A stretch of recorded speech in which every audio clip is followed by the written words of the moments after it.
আমার নতুন একটি ভিডিওতে আপনাদের প্রত্যেককে স্বাগত জানাচ্ছি। আমরা এখন রেডি হয়েছি সন্ধ্যাবেলা। এই এখন যাব ওল্ড দীঘাতে। ওখানে একটু বিচের ধারে বসবো আর একটু কিছু খাবো সন্ধ্যাবেলা, তারপর আবার রুমে চলে আসবো। বাবা চল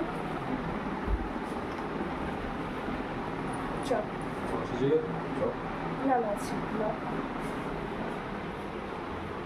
আমার ভিডিও অনেকের নাও পছন্দ হতে পারে, সেটা সম্পূর্ণ তার ব্যক্তিগত। তবে ভালো না লাগলে স্কিপ করে যাবেন, দেখবেন না। আমি ভিডিও বানাই এই কারণে যে দিনটি চলে যাচ্ছে সেই দিনটি তো আর ফিরে পাবো না।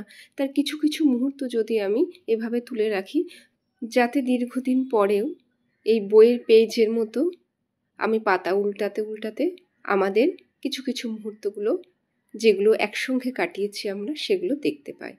এদিকে দেখুন, বাবানের আবার আজকে স্নান করতে গিয়ে একটু পায়ে কেটে গেছে, তো আমরা সামনেই একটা কেমিস্ট শপ ছিল, ওখানে গিয়ে বাবানের জন্য ব্যান্ডেড নিয়ে নেওয়া হলো।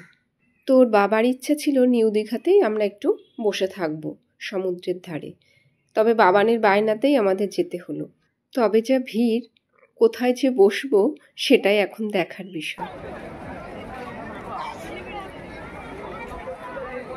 আমরা একটা জায়গা করে নিয়েছি বসার জন্য। দীঘায় এসে সমুদ্রের পাড়ে বসে বসে ভেলপুরি আর পাপড়ি চাট খাবো না, তাই কি হয় কখনো? আমার জন্য আমি একটু পাপড়ি চাট নিয়ে নিলাম। যেহেতু পাপড়ি চাটে দই দেওয়া থাকে, তো বাবান খাবে না। আর সুবীর সমুদ্রের গর্জন শুনতে শুনতে, সমুদ্রের হাওয়া খেতে খেতেই ও ক্ষান্ত। তো চলুন আমিও সমুদ্রের হাওয়া খেতে খেতে পাপড়ি চাটটা এনজয় করি।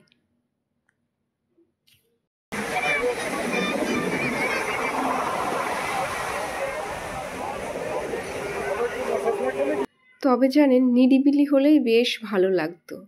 খুব হইচই চেঁচামেচি হচ্ছে। তো বাবান যার জন্য এসছে ওল্ড দীঘাতে, সেটা হলো ওয়াও মোমো। ও মোমো খেতে ভীষণ ভালোবাসে। গত বছর যখন এসছিলাম তখনও খেয়েছিল।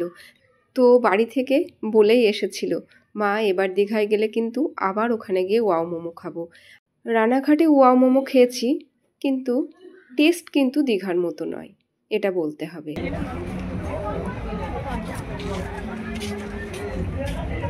আমাদের অপেক্ষার অবসান হয়েছে। 10-15 মিনিটের মধ্যে আমরা যেটা অর্ডার করেছিলাম সেটা এসছে।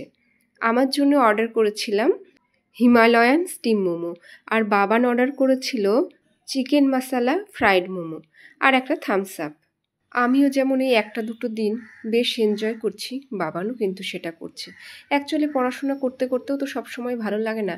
গৃহস্থলীর কাজকর্ম করতে করতে যেমন শরীর ক্লান্ত হয়ে যায়, তেমনি ব্রেনকেও রেস্ট দিতে হয়, যাতে পরবর্তী প্রেশার নেওয়ার জন্য ক্যাপাসিটি অর্জন করে।